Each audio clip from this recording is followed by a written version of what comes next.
So now that you have everything set up so that you have your screen that people are going to interact with kind of laid out, which I kind of think is the most essential first step, you just have all of the stuff in place.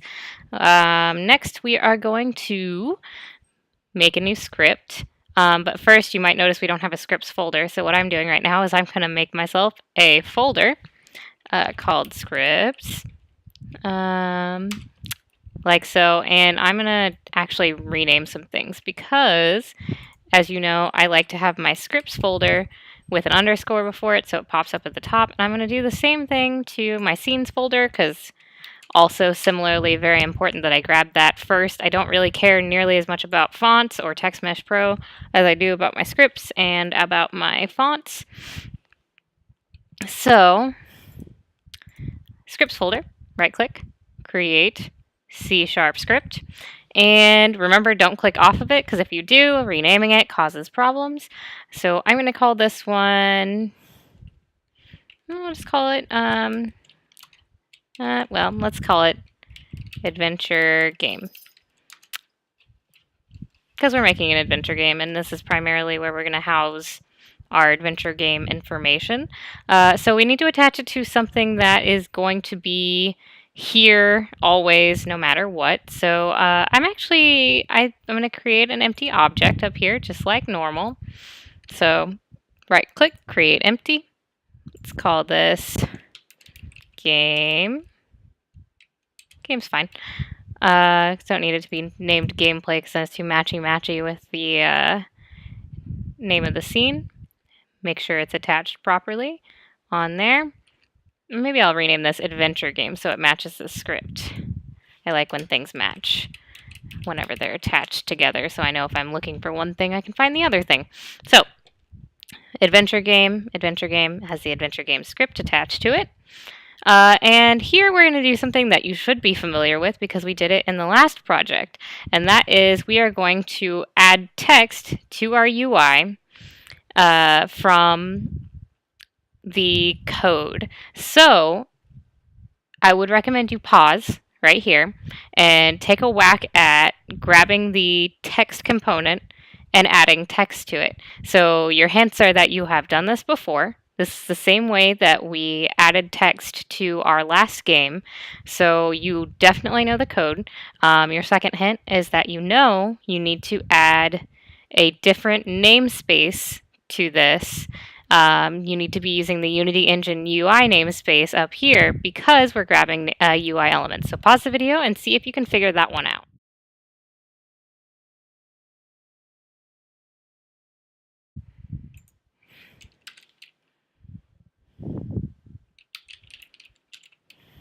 So hopefully you paused and you actually tried that one out. If you didn't, that's fine, but I'm going to keep encouraging you to try and pause or always think ahead of what I'm doing. I like to give myself a little bit of space up here because it just feels very crowded whenever I first start all of this. So I've got unityengine.ui because I know I'm grabbing a UI element. I know I need to serialize the field because I need to add the element from my hierarchy into my inspector, so I need to serialize it. And what am I grabbing? Well, I am grabbing a text component, which, as you see when it highlights it, it's from the class unityengine.ui.text. Perfect, that's exactly what I want. And I'm going to just call it, we'll call it text component, just for description's sake. So it is the text component.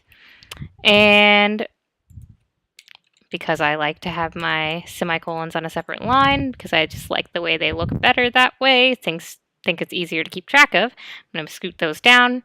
And now I need to grab that text component and add text to it. So I have my variable set up for it already. It's text component. And I'm looking for text on that text component, and I'm going to make it say something. Now right now I'm not going to put in any story text. You might be tempted to put in your first little bit of story text, but first I'm just going to check and make sure this is all working. So I'm going to say this is new test text. And obviously finish this off with a semicolon. All good there. Save that. Come back into Unity. And if I look at this, now I have a text component in my adventure game that doesn't have anything attached to it yet. So I'm going to grab story text, put it in there. So now, hopefully, when I hit run, aha, it updated to the text that I put in the text component. Now, at this point, with what you know so far, you might be tempted to try and put all of your text in just manually. Might be tempted to make it so that like the script says say this, and then if you hit this, you go to the next thing, else if you do this other thing. That is not how we're going to do this. We are going to do something a little bit different, and we are going to create a scriptable object. And a scriptable object is, according to the Unity documentation, it's a class that allows you to store large quantities of shared data independent from script instances. It's not like a serialized object or anything else like that. It is an example of which a use for this is that you have made a prefab with a script that has an array of 1,000,000 integers, which is a lot, but that array takes up 5 megabytes of memory, and it's owned by that prefab, meaning every time that prefab comes into the scene, your game has to copy that array and paste it back in repeatedly over and over and over again. So if you have that game object, that prefab in there 10 times, then you have 40 megabytes of array data total. And that is a lot. That is a lot for your game to handle. So what we are going to do is use a scriptable object to store our information to create a better workflow where all of it's only stored once and then we reference it.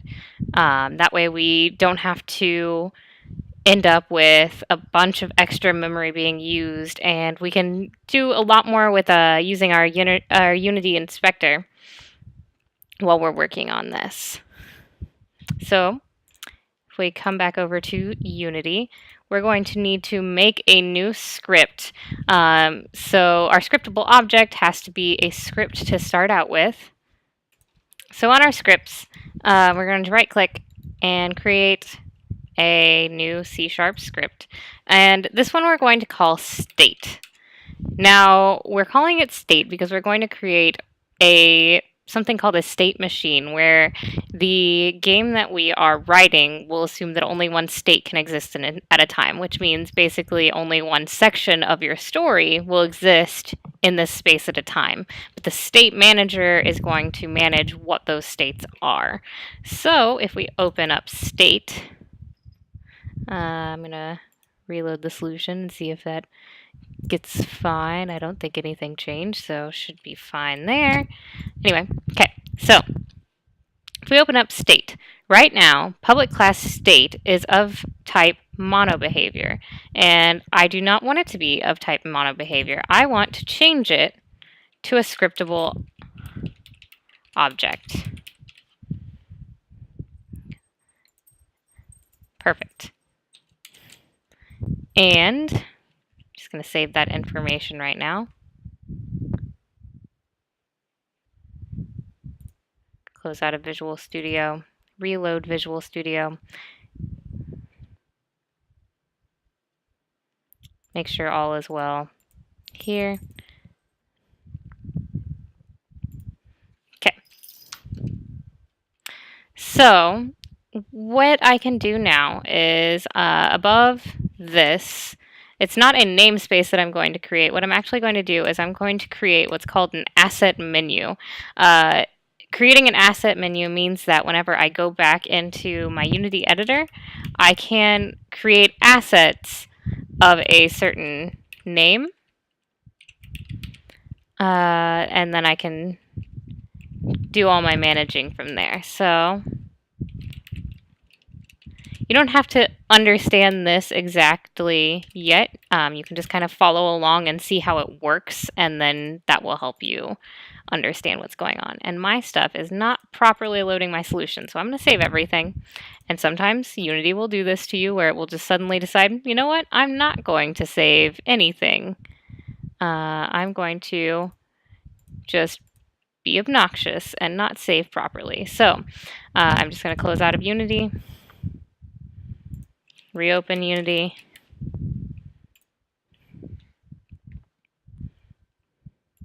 Reopen my game.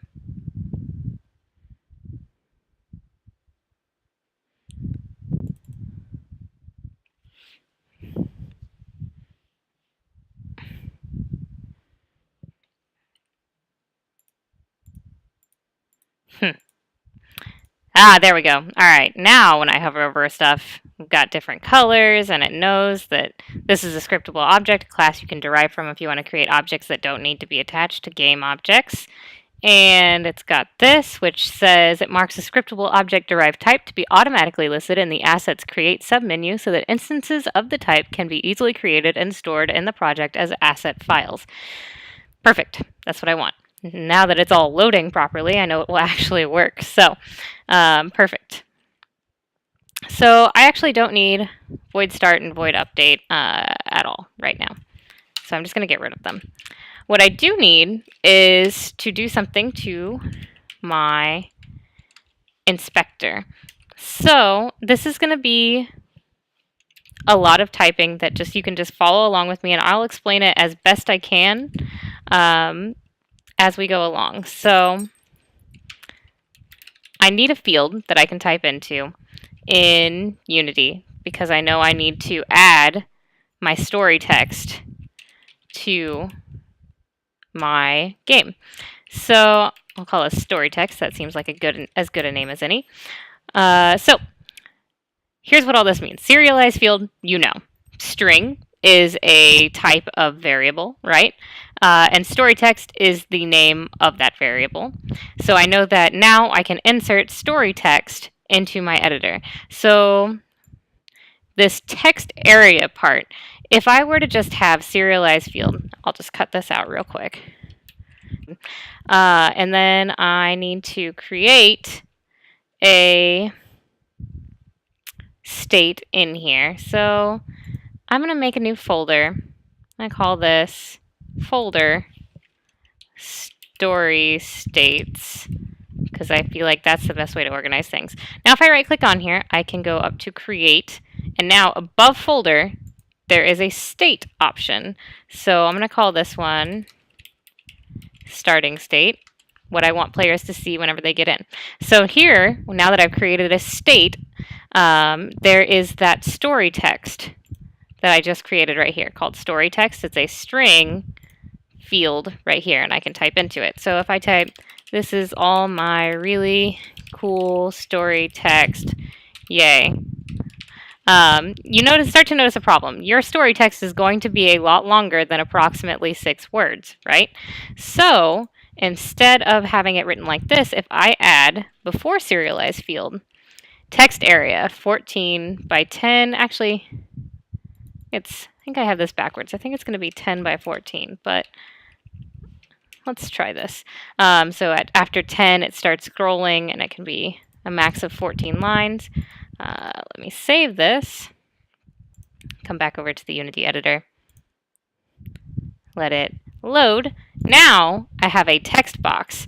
So if I were to type a whole bunch, now once I get to 10 lines, it starts scrolling, and I can fit all of my story text in here and be able to read it really easily.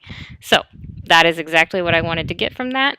I just needed to be able to see all of my text as I add it in here. So starting state is where you're going to want to put your first little bit of story text. So what you'll want to do is go back to that flowchart that you made and find your first box where everything starts, copy everything in it, just select it all, Command and Control C, and then Control V on story text here and paste it on in.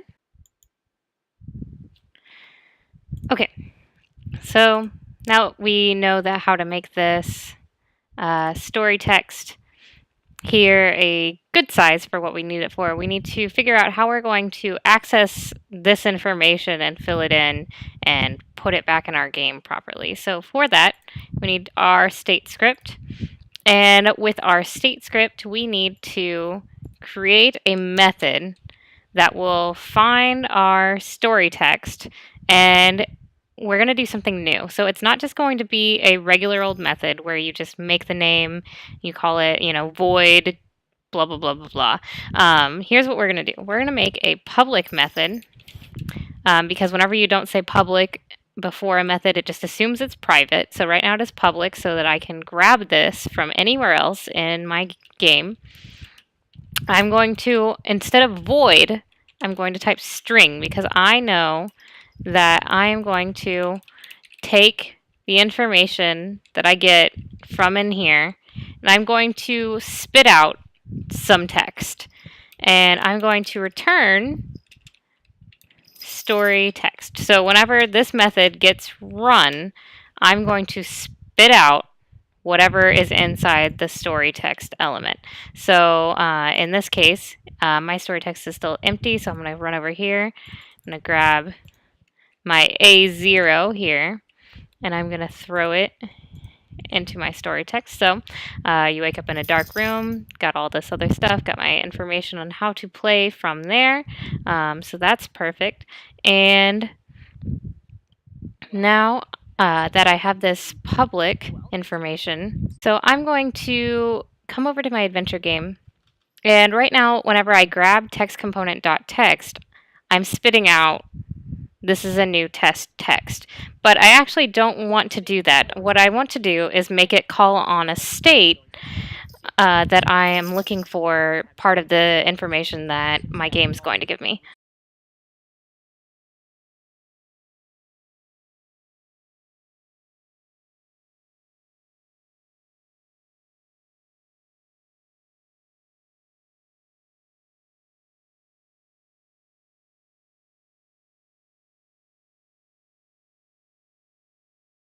So now that I've typed this field right in here because I need to be able to access the information that I had on starting state. So I have a serialized field here that I'm going to take and put into my game right here. So it has to be of type state. So I'm going to grab state and drag it right in. I could also click here and then it just pops right in. All right. So now that I have that information passed in, I need a way to keep track of what's going on in my game. I need to be able to keep track of what state is currently supposed to be played on the screen. So I need to make a variable of type state called state.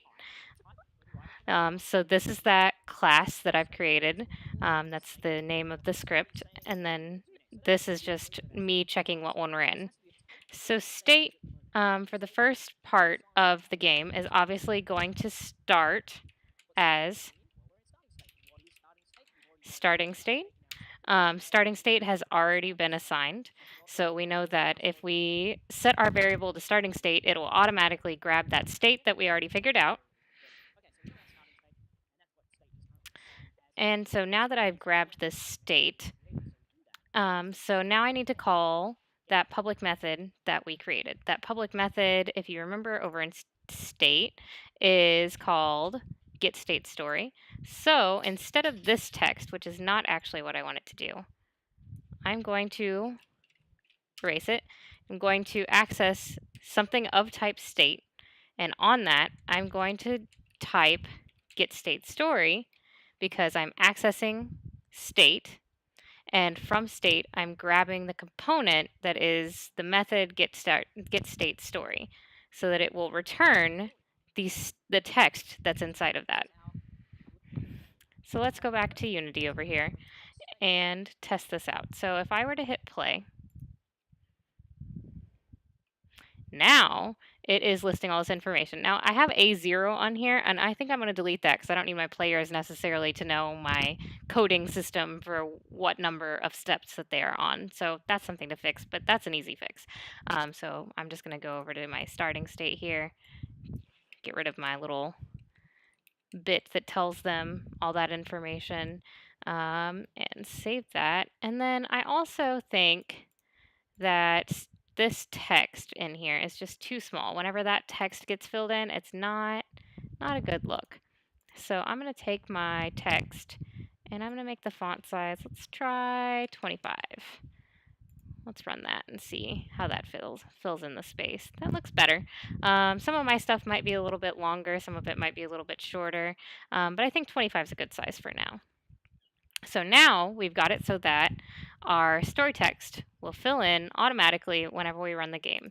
We did that by creating a script called state of type scriptable object. We made it so that we can create state from the asset menu by right clicking and doing create. We made sure that those states, whenever we create them, have a text area on them that is serialized so we can put information into it. And we've made a public variable that, or a public method, sorry, a public method that when we call it will return whatever's inside of this text block that we've put in here. So next we'll go into creating how we're going to go from room to room and putting all of our rooms into our scriptable object in a way that we can just grab them easily. So we'll see you then.